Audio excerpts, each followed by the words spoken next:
Now, a 90-qubit Google quantum computer solved that in about 30 seconds. I just want to add to that and say, I think the simplest explanation that I usually use is imagine walking into a library and you need to find a problem. You need to find a solution to a problem that lies in that library. You have to open and read every single book to get to the answer to the problem. Imagine a magical library where you walk in, all the books are open, and you get the answer straight away. It means that all the problems that we're seeing that we are told will take years to solve. For example, a couple of years ago, there was a problem given to the world's fastest supercomputer, and it said it would take it 45 years to solve. Now, a 90-qubit Google quantum computer solved that in about 30 seconds. That's the power of quantum.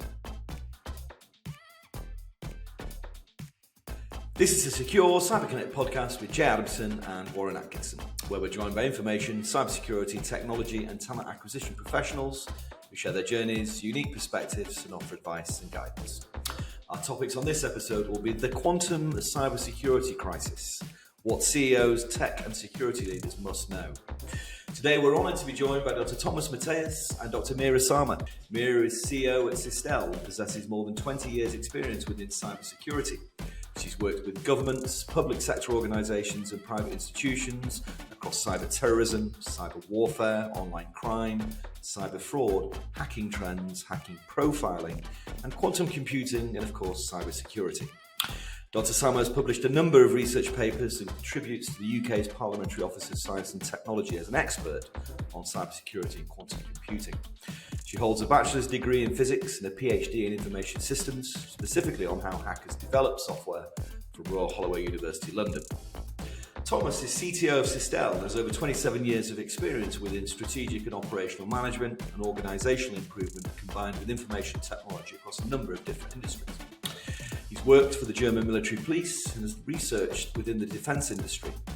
He holds a PhD from Warwick University and UK and MIT certificates within quantum computing. In his role as Cystel's CEO, Thomas is also leading on a number of unique cybersecurity and quantum safety projects to discover and develop strategies and technologies that will enable businesses to anticipate challenges and innovations within business structures.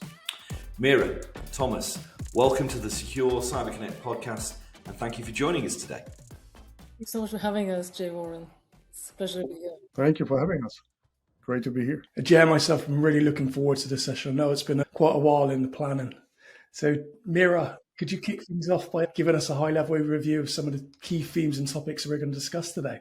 Jay, what can I say? Thank you so much. I know it's taken us a while to get here, but what a pleasure it is to do this podcast with you both on such a in such a topical area as well. We're all discussing quantum these days, and in this episode, what we'd like to highlight is why is quantum safety important now? Why are we discussing this today? What does it mean for businesses?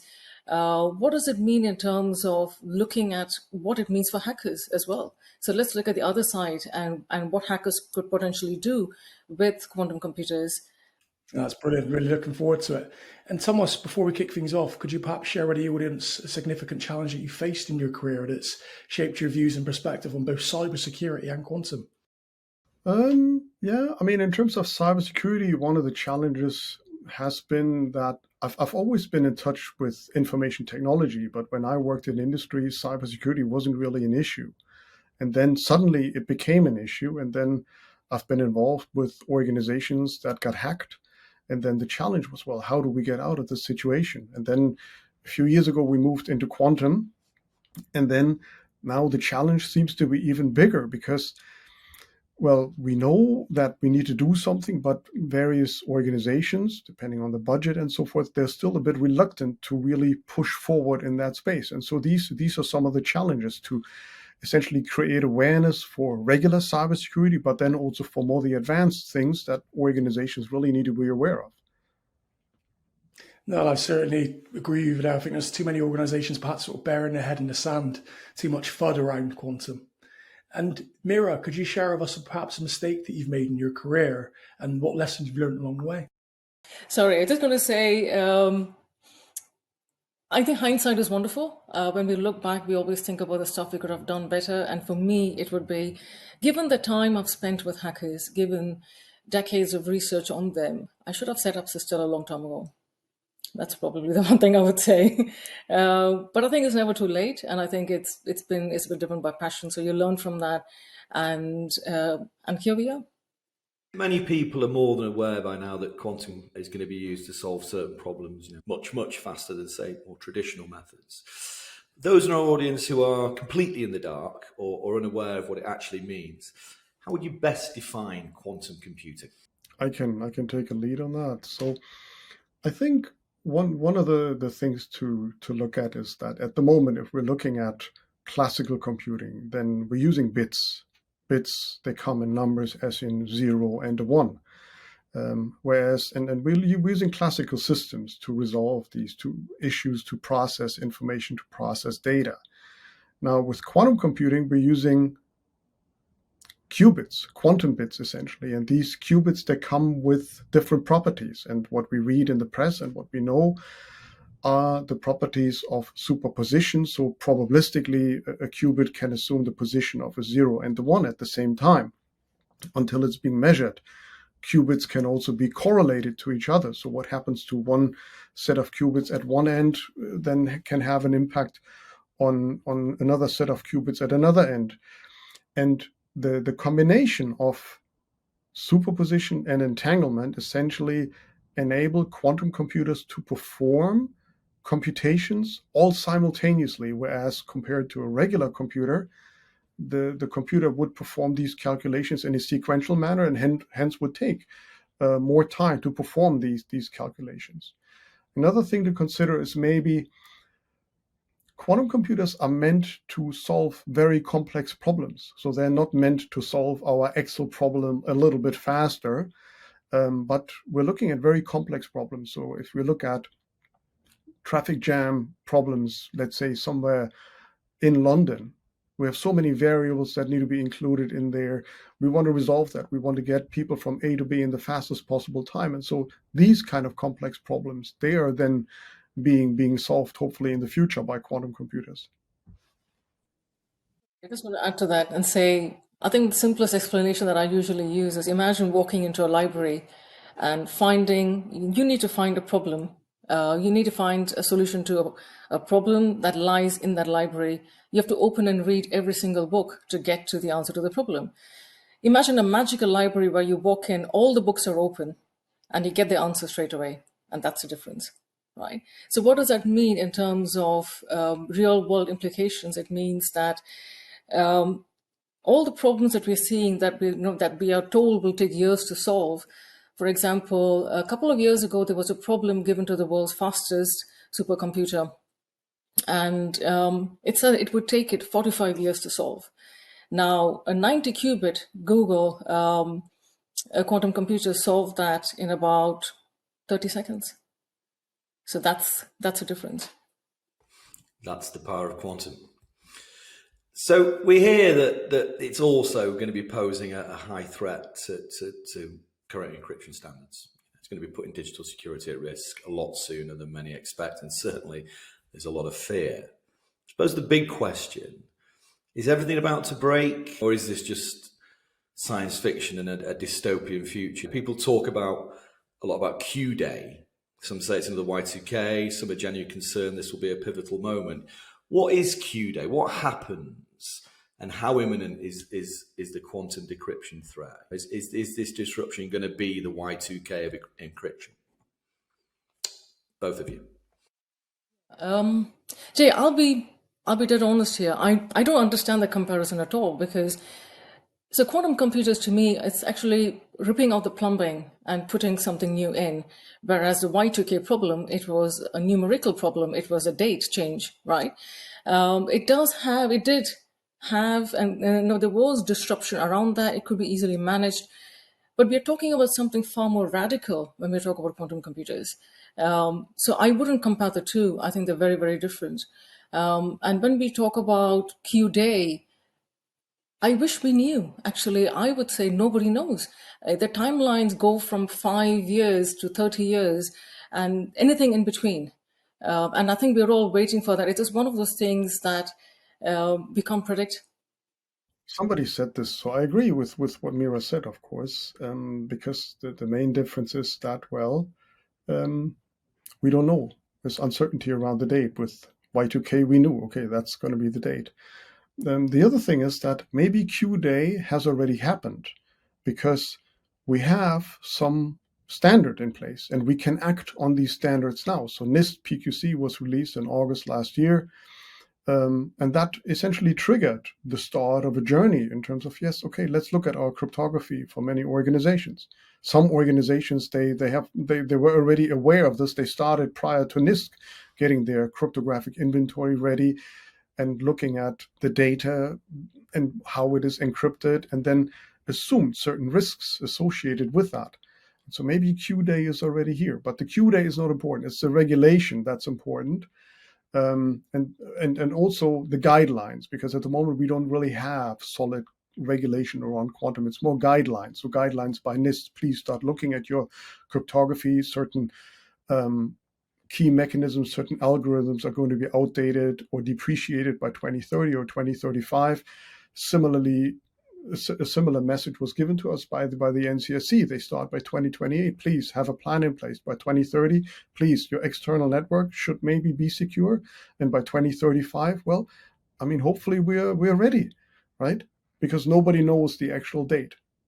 But what's for certain is we don't want to get caught in a situation where somebody, and that somebody will surely not tell us that they have a quantum computer, can use it, because then everybody is sat in the office with the short trousers on again. Absolutely. And I suppose just segueing on from that, are hackers harvesting encrypted data now so as to decrypt later with quantum? Who's doing this, and what can be done about it? This has been happening forever, right? So if we look at the various hacks that have happened, what are hackers after? They're after the data, right?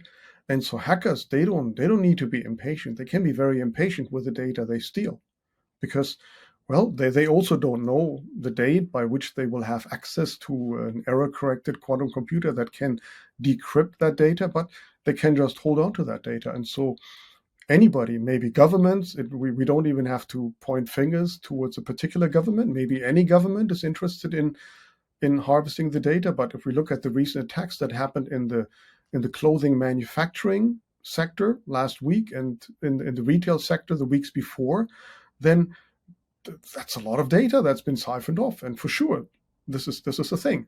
Another consideration is, so when we talk about harvest now, decrypt later, is the shelf life of the data. So I delivered a session to the Digital Health Congress, and then we looked at, well, for how long does a GP, for example, have to keep the health data about you and me?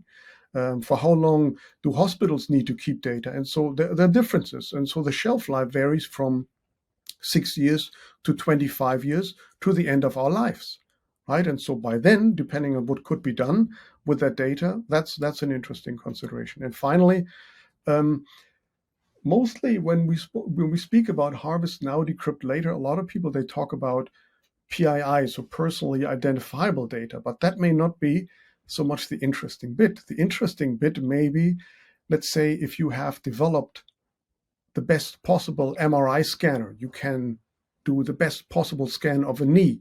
You know how many revolutions that machine has to take. But you're collecting that data. Industrial organizations, they have been collecting this data about these innovations for years and years and years because it allows them to improve their product. But imagine if somebody is able to siphon up that data about the product, the hardware, and then just rebuild it without investing massive amounts of money into that. So that data is very valuable, right? And so that may be another consideration in terms of harvest now, decrypt later. I totally agree with you. And Meera, from your perspective, what patterns are emerging in the hacking communities as quantum technologies evolve? And of course, what other ways will hackers perhaps use quantum computing to gain a competitive offensive advantage in the future? Warren, that's a really good question, because that's one of the reasons we pivoted into quantum. It's having seen how quickly hackers adopt technologies and how well they work with different groups across the world.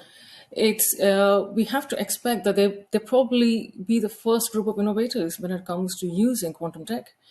And if you think about patterns, a couple of things we need to understand in the quantum realm is we talk about quantum computing, but there's quantum sensing as well.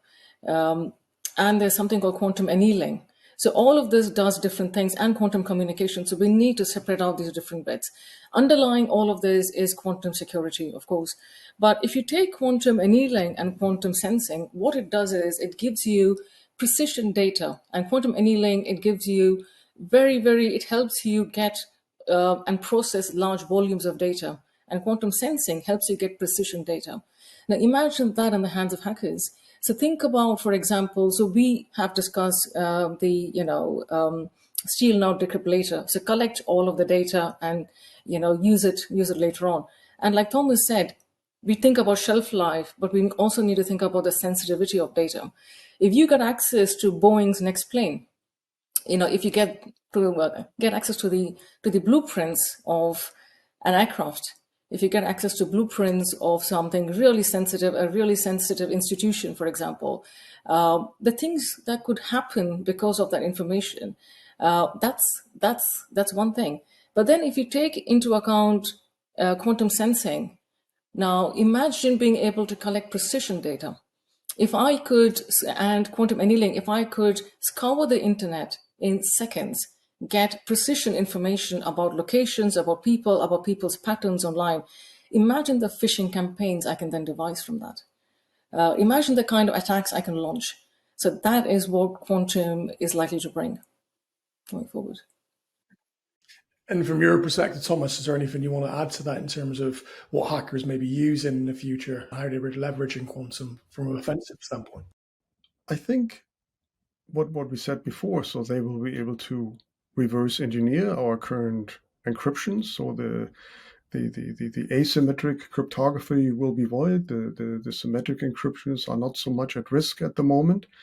But then, different quantum algorithms. So for example, there's something called Shor's algorithm. So Shor's algorithm is meant to be able to crack our current cryptography because they can reverse engineer the keys we're using to encrypt data.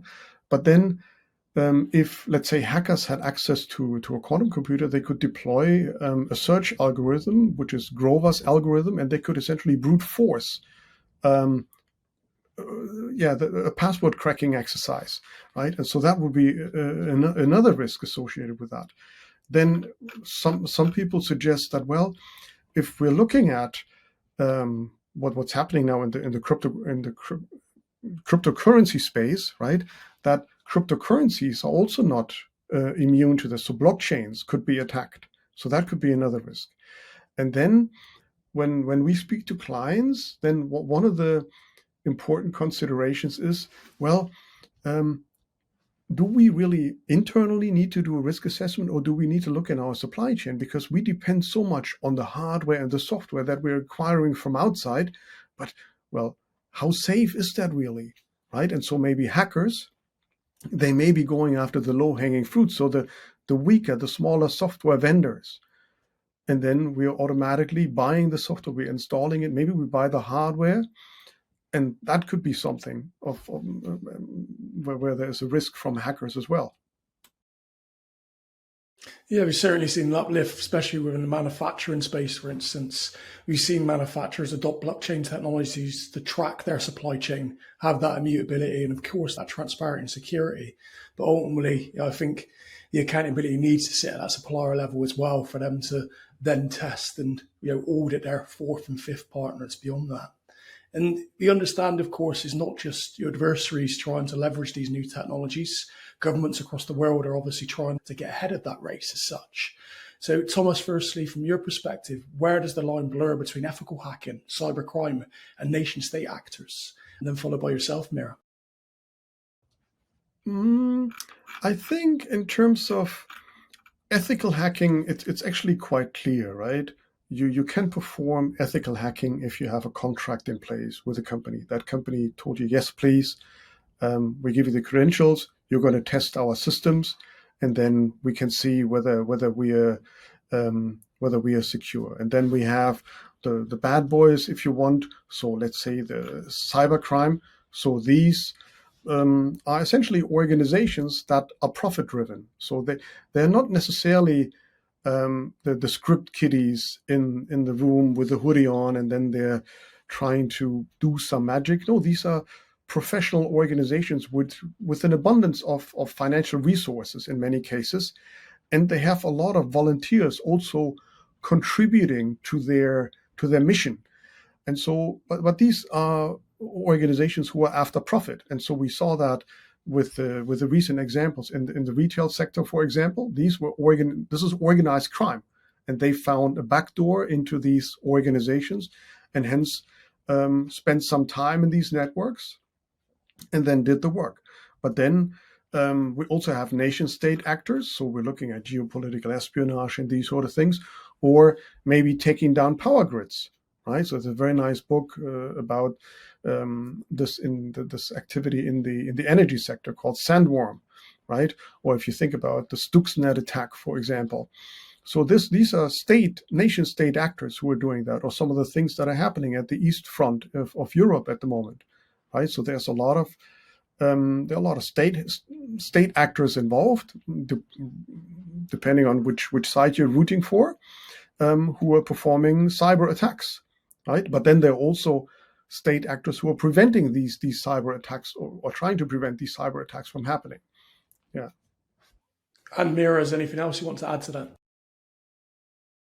Warren, how much time do you have? Because that's such a complex question for me to answer, because the lines have always been blurred. They were never clear. I haven't met a single hacker who has managed to, tell me that they haven't been doing what we perceive as good and bad at the same time. Those lines have always been gray. There is no such thing as black, white, and gray hat. I'm sorry. For me, that it just doesn't exist, because hackers have their own sense of what is right and wrong, and they will do what they think is best. Now, we must distinguish cyber criminals from hackers, because hackers have their own code of ethics. Cyber criminals, really, it's all about the money, right? Not to say that hackers are not driven by financial incentives. They are at times, but there is another code that kicks in, that is their technical skills. They want to be known for that. So those lines that you're talking about have always been blurred.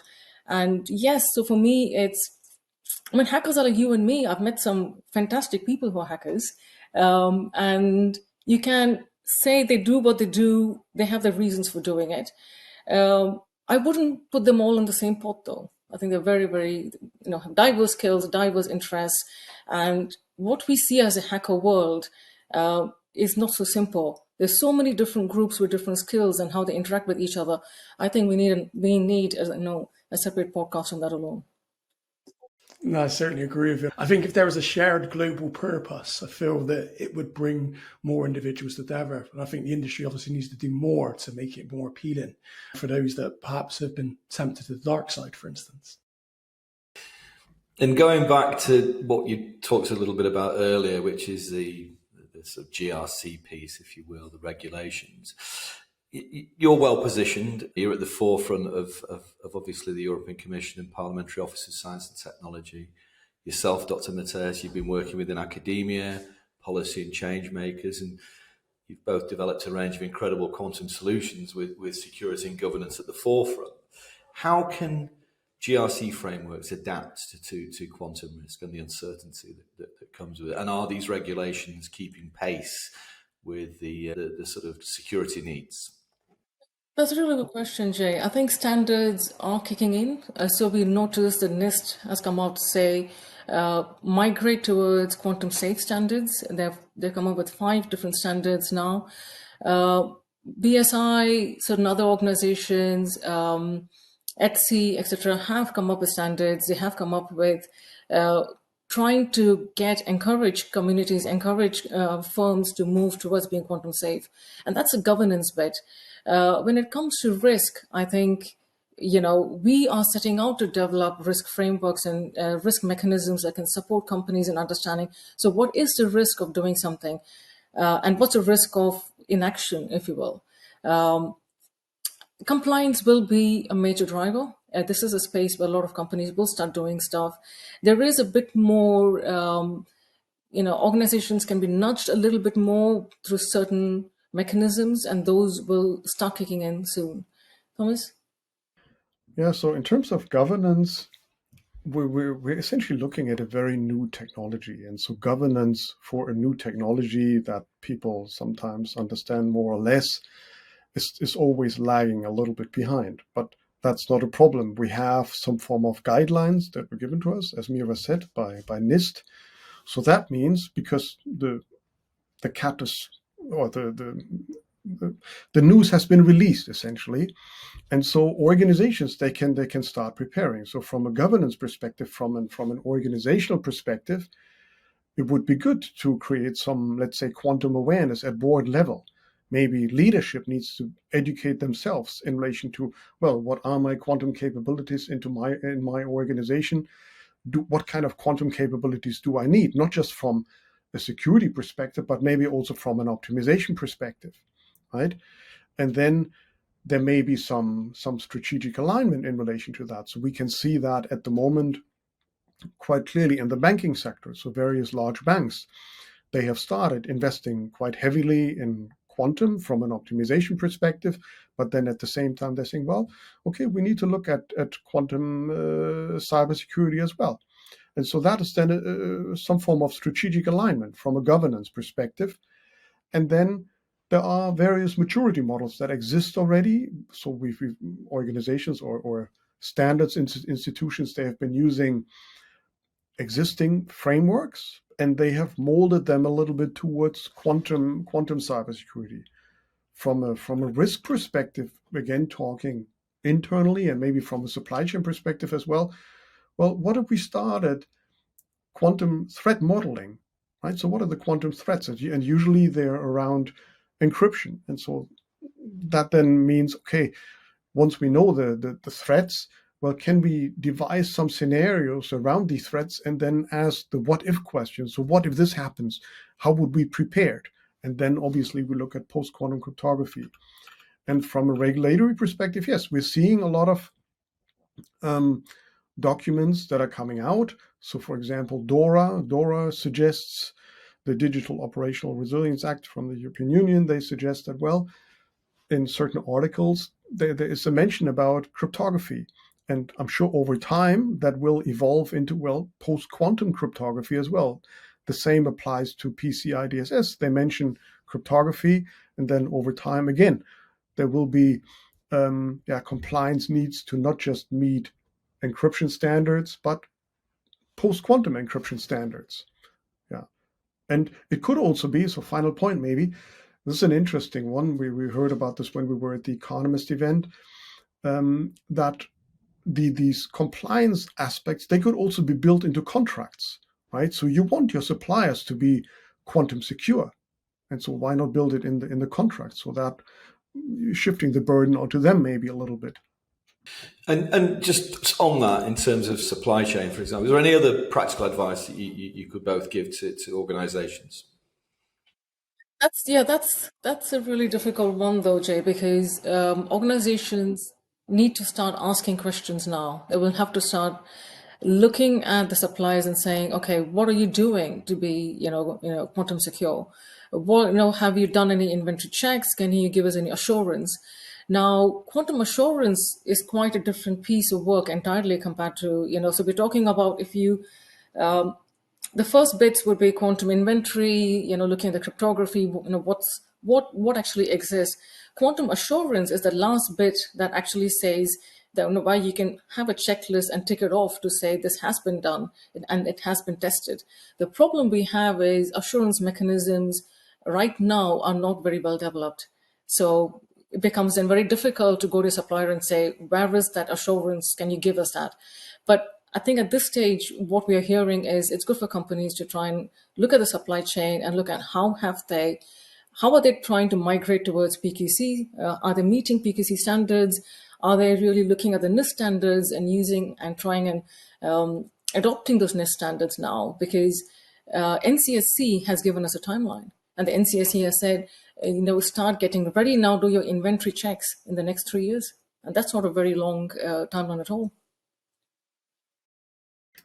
And I think it also has something to do with cost management. So let's say you work for an organization, you may have a limited awareness in terms of, yes, I'm buying software, I'm buying hardware. So what quantum mechanisms, what quantum technology does need to be in the software, in the hardware to be secure over the next decade, maybe 20 years, maybe 30 years.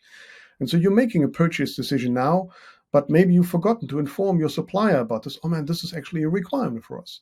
So one way of talking to your supply chain maybe just to suggest, listen, this is what good actually looks like from a quantum perspective. So before we place the purchase order, let's have a look at this. Let's have a look at whether we need to upgrade the software you're selling us, whether we need to upgrade the hardware you're selling us, so that both of us, that our network is secure, because we may be distributing that hardware, that software in other networks, right? And so that could be a consideration. So it becomes maybe a part of the supply evaluation and selection exercise, similar to quality. So how is your quality standard, right? So And what immediate steps can businesses take to increase quantum awareness? You mentioned that earlier. Are there any sort of practical steps that they can take?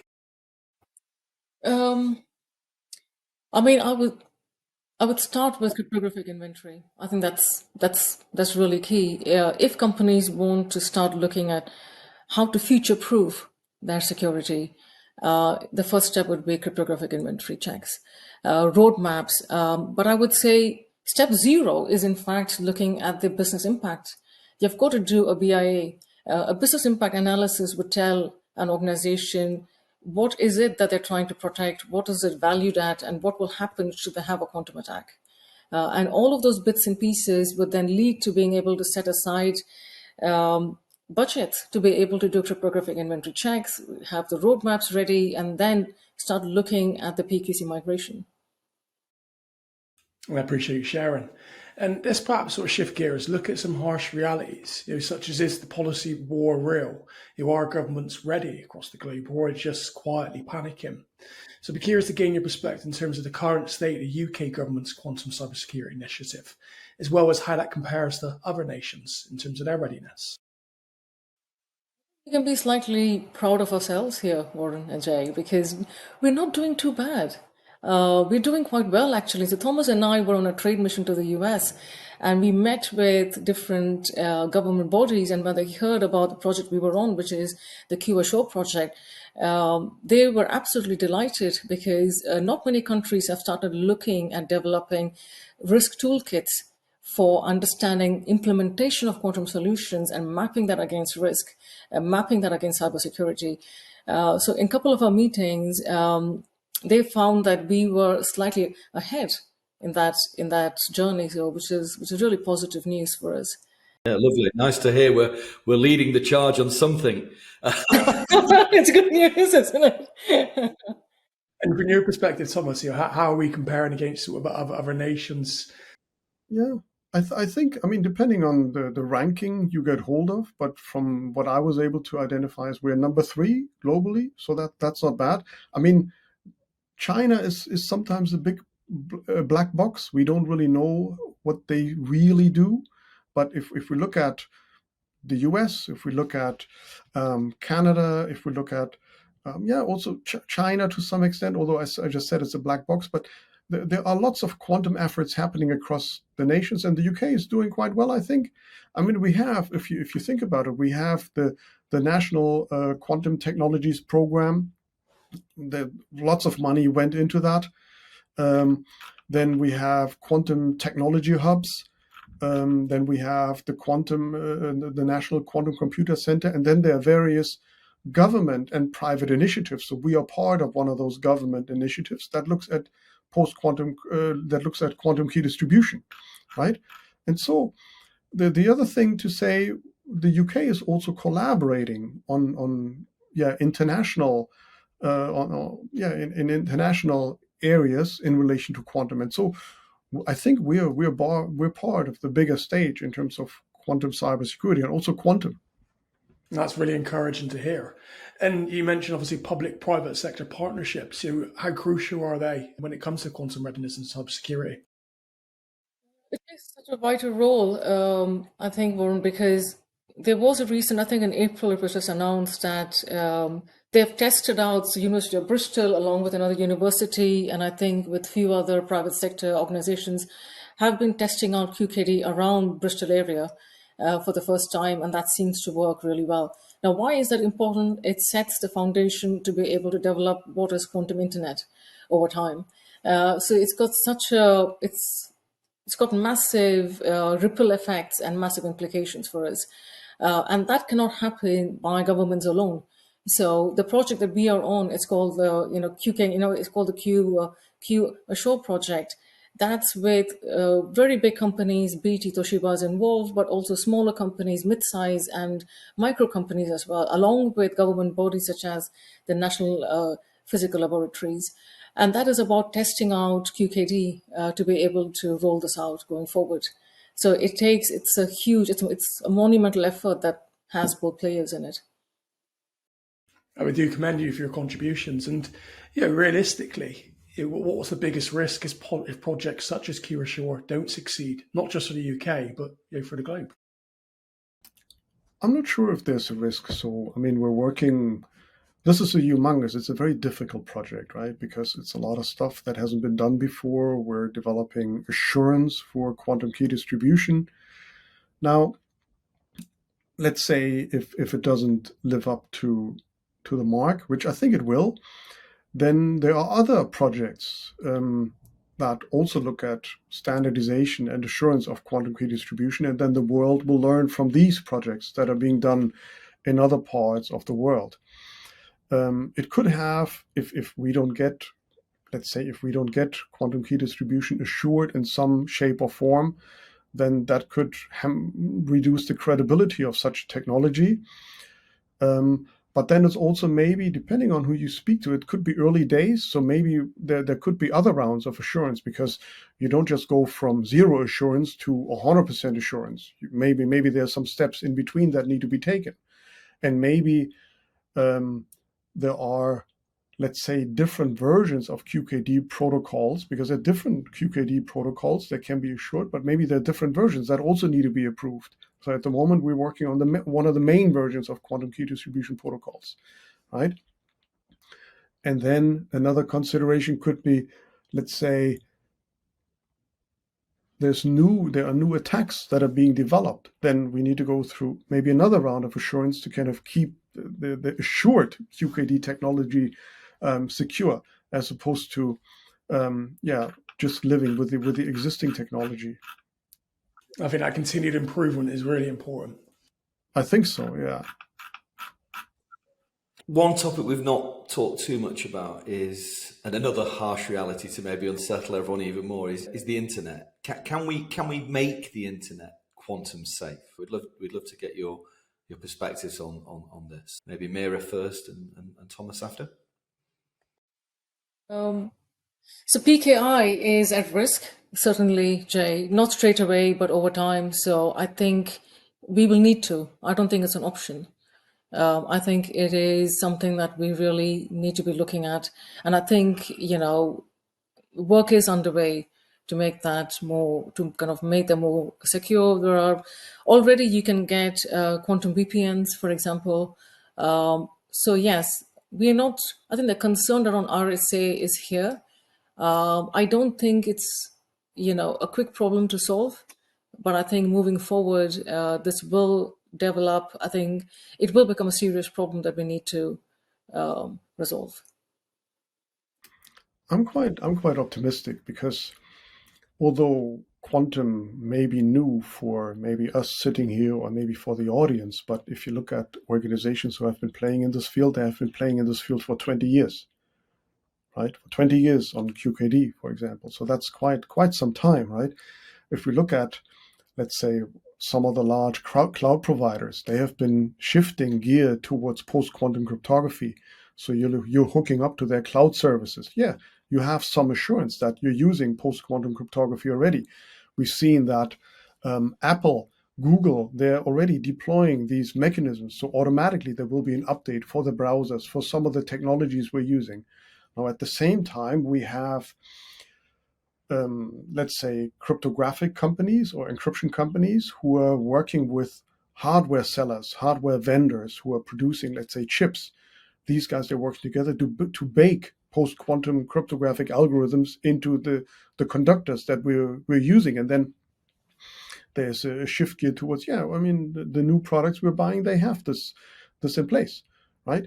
But there's also no doubt that some of these algorithms we have developed and we will be developing, they're going to be broken. It's been like this forever, right? Nothing is to 100% secure. We could see when NIST went through this competition of, okay, which are the best algorithms? Let's really test them and see whether we can break them. Some of them, they fell through the cracks, which is quite normal. And it's going to happen again. And then it's for us, for the world, to kind of keep up and to develop from an innovation perspective. Yeah, we need to innovate in cryptography. And so, yes, I think we can keep it safe. But it also depends on, so if you look at small, medium-sized organizations, for them it may be a challenge to add an additional layer of security because they're already maybe a little bit behind when it comes to regular cybersecurity efforts, right? But maybe not even small companies, maybe even the large ones. As we've seen, there may be some work to be done. And talking about quantum safe or post-quantum secure, which we've touched on a lot, how's Cystel innovating to mitigate these quantum risks? And do you have any advice that maybe listeners on this episode can adopt that may be able to, if anything, to prepare for the quantum era? I think so. We pivoted into quantum safety a couple of years ago and have been developing our own methodologies around how organizations can start future-proofing against quantum risks. And so we do a lot of consulting work. We've built our own solution for that, where we can support organizations with looking at what's their existing cryptography and what does it look like. We map it against a risk framework, almost like NIST, where they can get where they can look at amber, red, or green and look at the status they're at, and then support them with the entire migration towards assurance as well. This does involve quite a bit of work, but also we start off a lot of times with training piece, because that is something organizations need to understand. Look, a lot of the times we get the question, what is quantum? So a good starting point is being able to get organizations to take it to the board to sort of explain what quantum means for them and the implications of being quantum safe. And we do that piece of work as well, where we look at the business impact analysis and then run it through inventory checks and then take them through. I guess one of the other things, or building on what Meera said, is really to initiate the quantum journey in most organizations. So for different types of organizations, this will be different. If you're a very large organization, then maybe you want to play at the forefront of innovation when it comes to this, and you may have the funds to do that. If you're a mid-sized organization or small organization, given the economic climate, maybe that's a bit more difficult. So the starting pot or the starting budget may be smaller, but you can still start, be just with, okay, well, what is actually quantum, right? Initiate maybe a quantum risk assessment, maybe look at the important data you have, look at maybe weak or weaker network parts you have, and then think about, well, how can we secure these, right?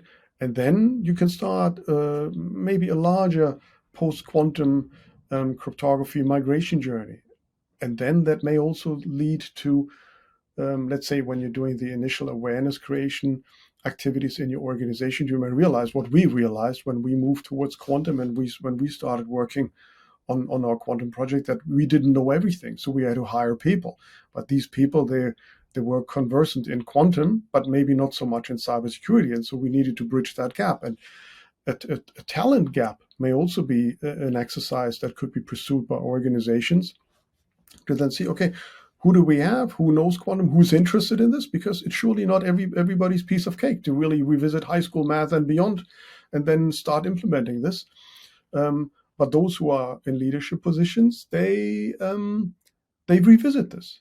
They revisit these topics and then, hire talent, build organizational structures and processes around that. You mentioned leadership. Quantum security, of course, is not just a technical problem. We feel it's going to be a leadership and survival challenge for CEOs, CFOs, and of course, security leaders. And we've often spoke to community members, for instance, that label it as a boardroom crisis sort of pending. So if you were to put your sort of business hat on, if quantum computing breaks encryption overnight, what's the liability exposure for organizations, and perhaps who within the leadership team typically would be liable or accountable for that? Really good question, Warren. So, one of the things I was going to add to what Thomas was just saying was, internal policy development as well. So you've got to start developing policies internally for most organizations around where do they see and how do they view quantum safety, and what policies are in place to take them on that journey. To your point, I think it's probably the senior management. It would really fall on them. It would fall on the board ultimately, right? And we all know that CISOs are in such a difficult situation because they get small budgets. They've got to fight for it. They've got to fight for. Would you fight for something that's, would you sort of, let's say you've got fires going on every day, and would you rather focus on that, or would you focus on future safety? And it's that sort of decision, but that future could become present anytime, right? And how do you then create that balance? A lot of this, I believe, will be compliance driven, because can you imagine what happens? And we have heard from insurance companies who are already saying that, can we insure companies for data at rest and data in transit if it's not quantum secure? And what would happen to those organizations that need quantum insurance to be able to work with federal agencies, to start working with larger government agencies? All of these will then depend on the kind of insurance they get. And that is at risk. So I do believe that compliance and agencies such as insurance would be a huge driver in the process. And for me, in terms of leadership, it's about who holds the budget, right? So it may be the CISO, the CIO, but maybe there's somebody above these individuals who holds the budget. And so this person should be made accountable and should be responsible for, well, have you made the budget available? Because we may have made you aware of that. If you haven't allocated the budget, then it's clearly in your ballpark to do something.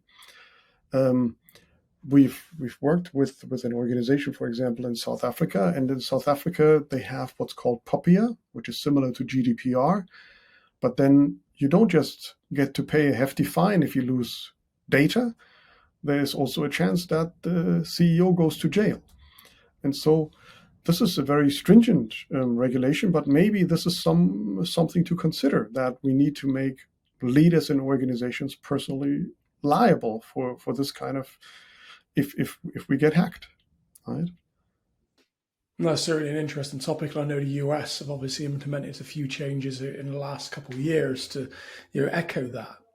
And if you're a startup or even enterprise organization, what happens to your brand value if Rival announces that they've gone quantum secure and you haven't? Do you lose market trust overnight? That's a good point, Warren. And we're seeing that already. Companies are saying we are quantum safe. To get that trust from clients, I think it's really important to think about what space to operate in.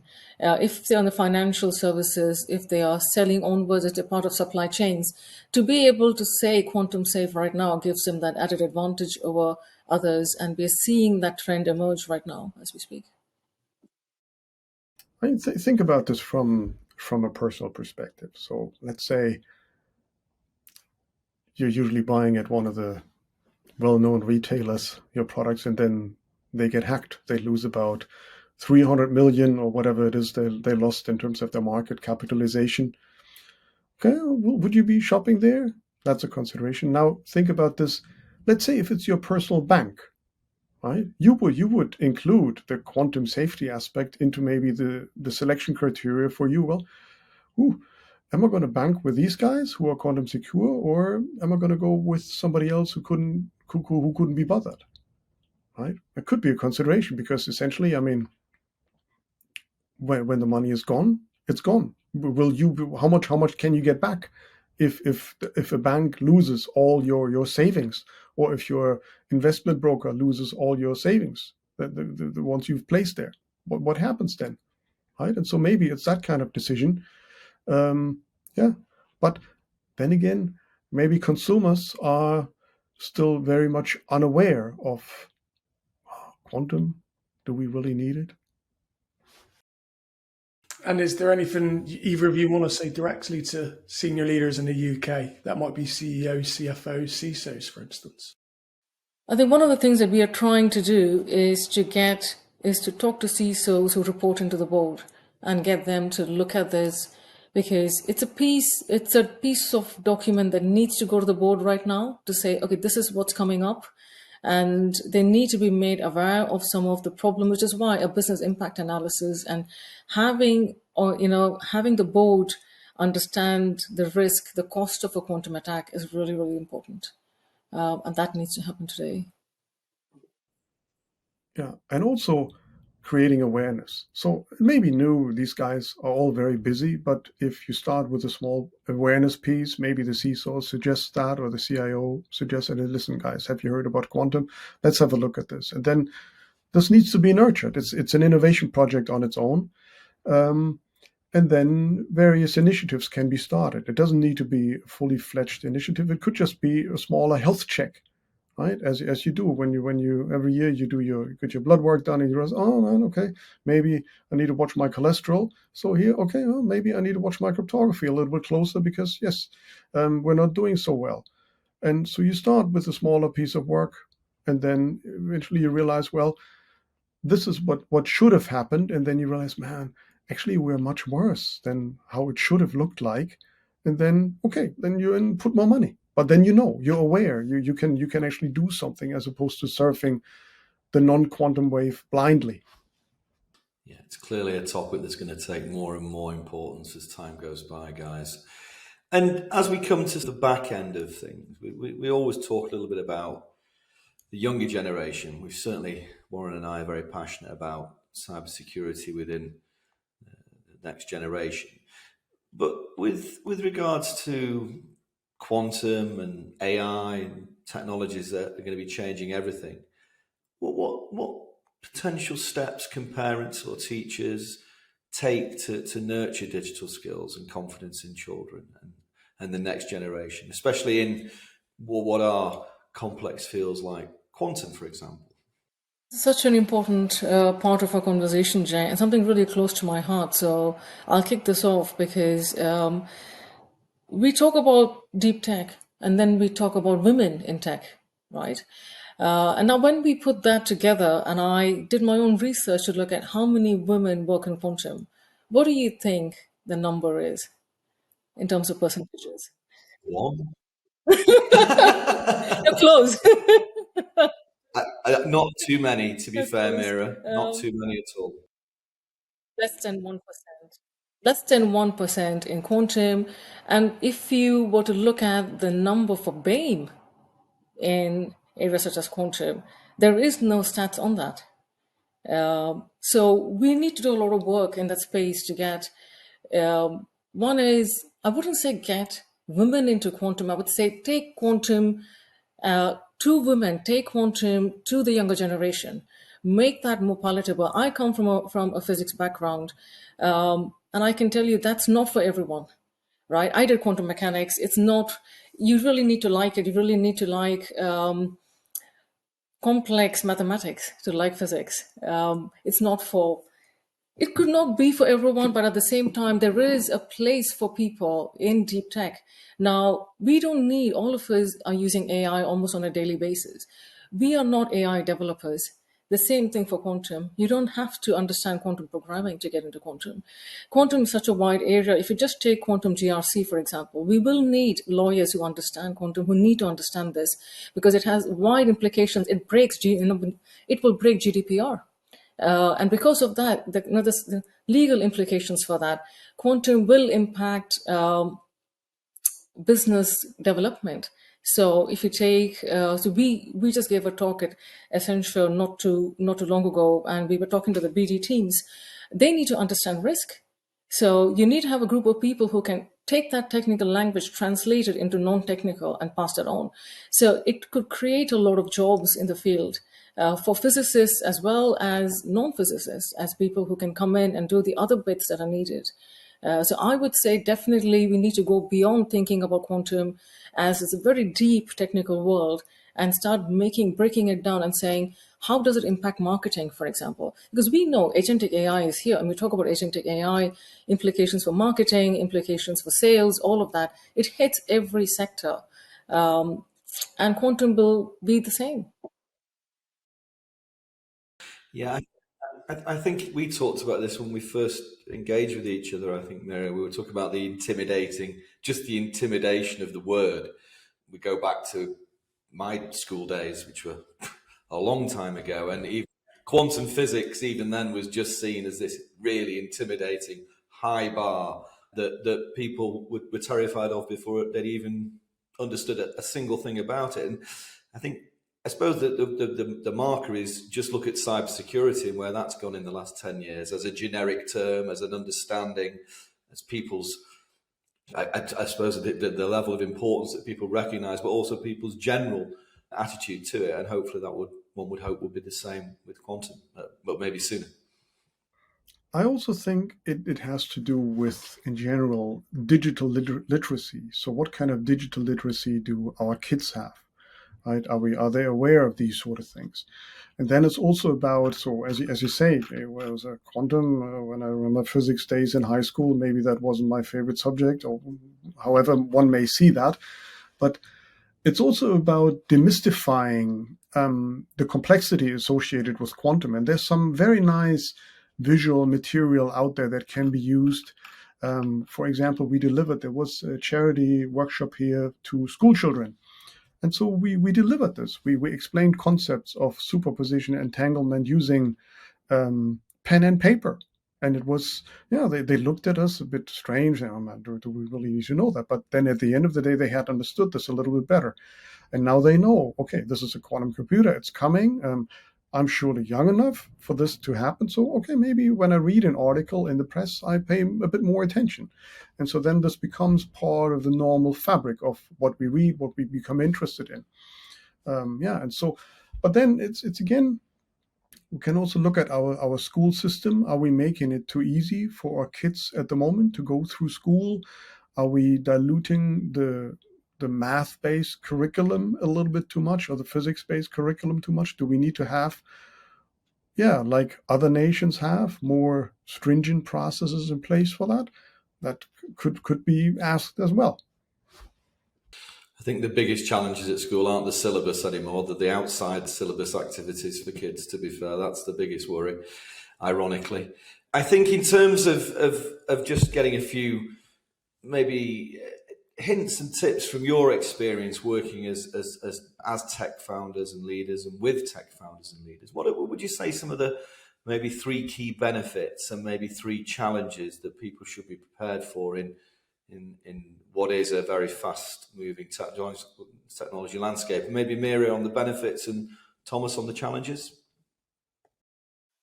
So if you take quantum as a field itself, and we did talk about quantum computing, sensing, annealing, I think there's a lot of benefit to be had. And I think pharmaceutical companies, there are organizations leveraging all of this to get a competitive advantage. And I think that's the first thing I would urge and leaders to start looking into this now, because it does bring a lot of benefits. You can get a virtual subscription to use a quantum computer. You can do that. It can get very expensive very, very quickly if you use the IBM one, but it is there. So, and it's just about how can it best be used. We are looking at companies that are using AI, and they're starting to think about quantum because, again, speed and precision. So they and then the second benefit would be to start, thinking about quantum safety, because it doesn't have to be something that's viewed negatively. It can be a huge plus to be able to say you're quantum safe for now. And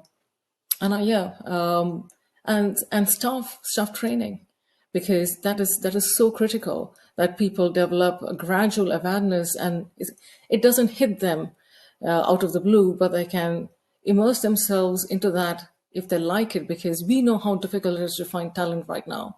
And in the UK, I think we have such a great opportunity. We always tend to train people in the UK once we have hit a certain point where it becomes unbearable. I don't know why we do that, but I think we can change that, right? We can start, nurturing talent, and that could be a great export for us as well.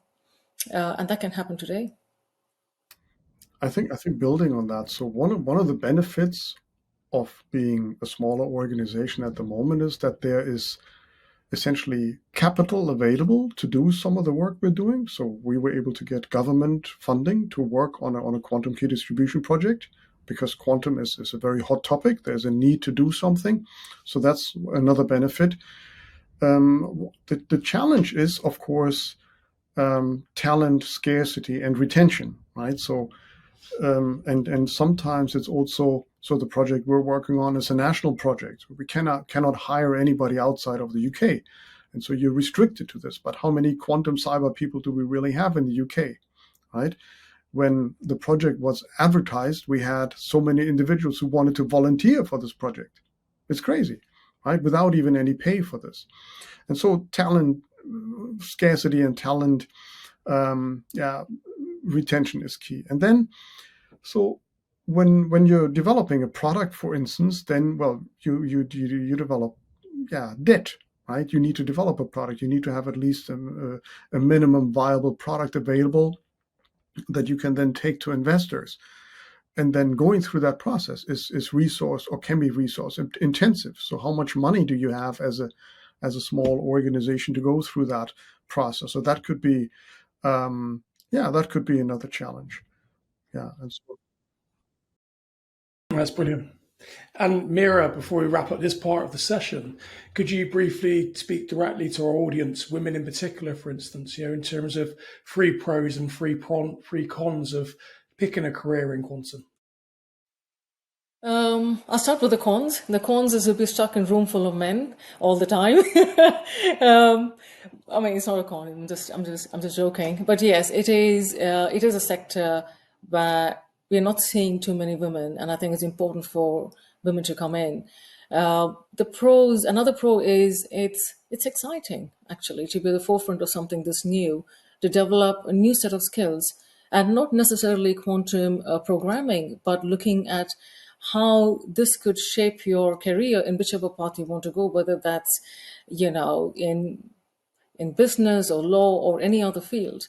And lastly, I would say, well, come join us. There are women in this field. We are trying to take the field forward. We're trying to innovate in the space, and the time is now, because quantum is here. No, that's brilliant. And from your perspective, Thomas, is there one pro and one con, and perhaps a harsh reality that you would like to communicate directly to new entrants to the industry, as well as those that are perhaps looking to cross-train? So, I mean, everybody has to learn something as part of their career development. I've had so many different pursuits, so many different career paths, and then if somebody had told me I would end up in quantum at one point, I was, that's maybe the wrong person, but here we are. And so keep on learning and keep on looking at things, keep on digging, finding study material, maybe if you're new to this, that will help you understand what needs to be understood.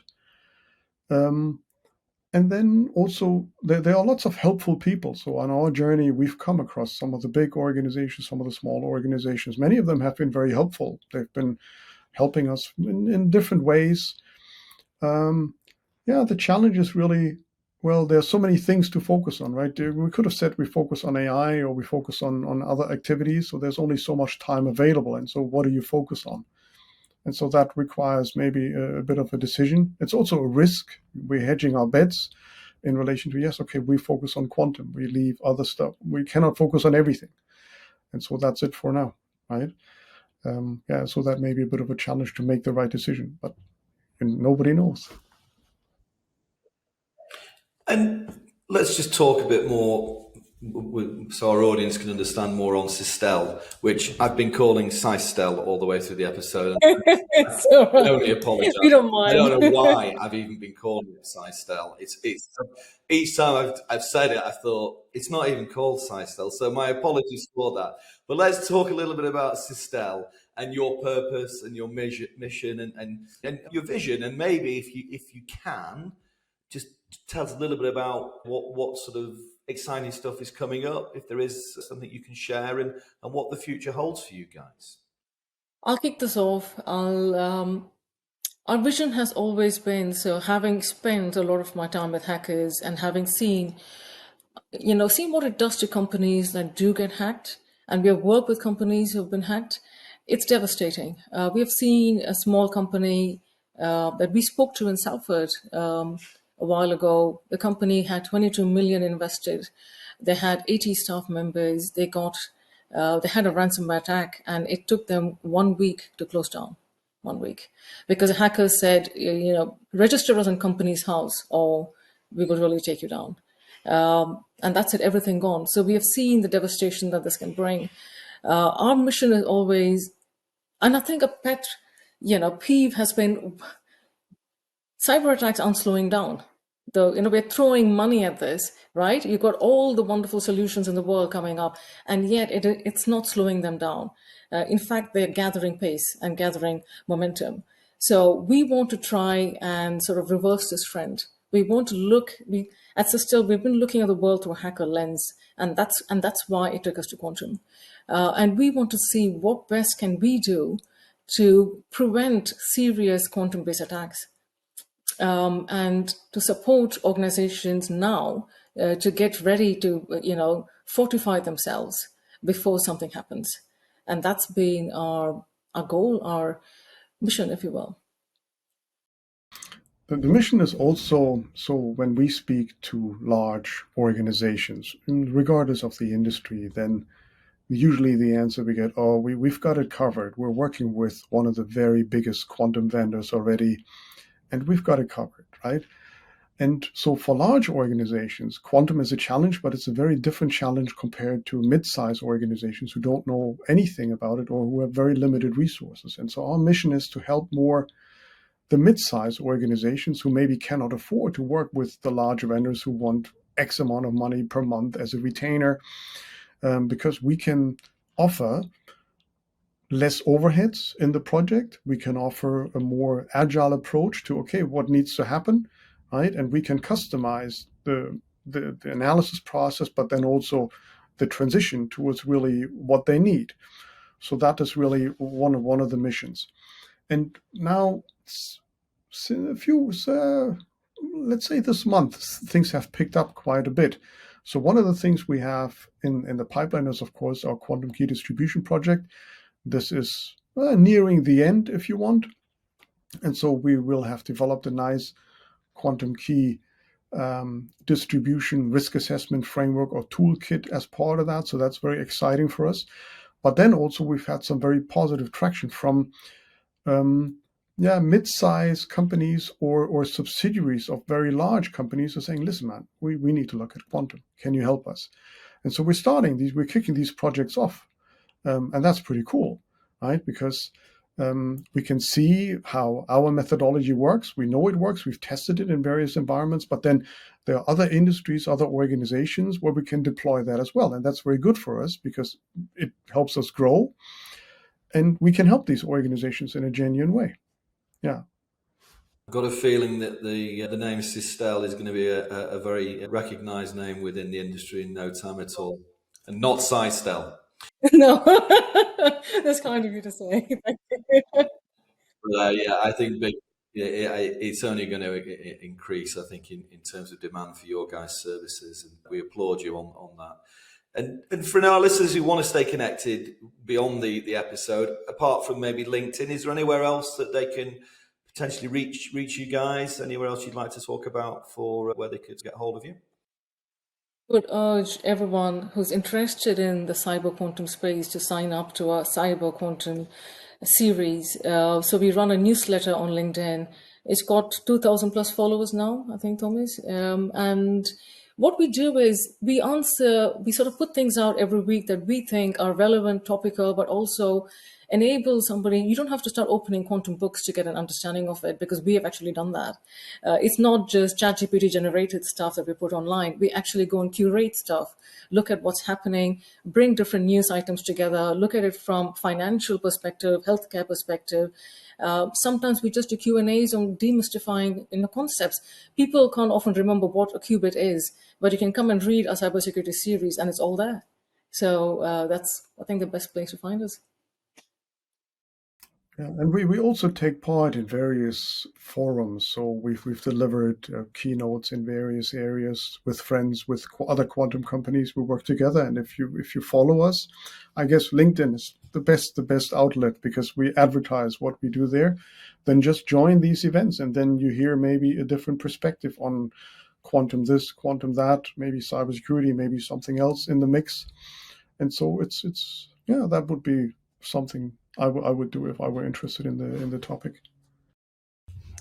And look, as an exclusive, the Secure Cyber Connect community is going to be launching Secure Cyber Connect Live in the coming weeks. That's where some of our previous guests and some of their partners are going to be joining us on LinkedIn and YouTube for a live discussion. And then a 30 to 40 minute private discussion on our community platform where you can ask, of course, those confidential questions. So would you both, yourself, Thomas and Meera, would you be willing to be joining us in a few weeks' time for a live stream to answer any questions that the audience may have? You've been ambushed by Warren there, guys. No, we like it. It's what we do. But I guess, certainly, I think it'd be something that we could love to do a webinar, and I think it's a topic that certainly this episode will testify. It's a fascinating topic. I think people need to know a lot more about it, and it's breaking it down like you've done today. We thank you for your time and obviously your insight's been amazing. Well, can I just say finally that kudos to what you both are doing. It's not easy to do, but getting all these topics out there, enabling your audience to listen in on something so topical, is just wonderful work. Really pleased to keep it up. You're doing a great service to the cybersecurity community and beyond. Thank you. And we'd like to say thank you, Dr. Sarma, Dr. Matteus. I'd like to say a huge thank you to you and the community and all of our listeners who will undoubtedly enjoy the episode. If anyone wants to continue the discussion for more sustained engagement, as always, we invite you to join the Secure Cyber Connect community. We offer a range of collaborative solutions for tech and security professionals at no cost. Expansive community access, mutual mentoring, online networking, and exclusive interviews and episodes such as this, with panel discussions and masterclasses coming up later in 2025. Thank you very much for everybody's time. Amazing.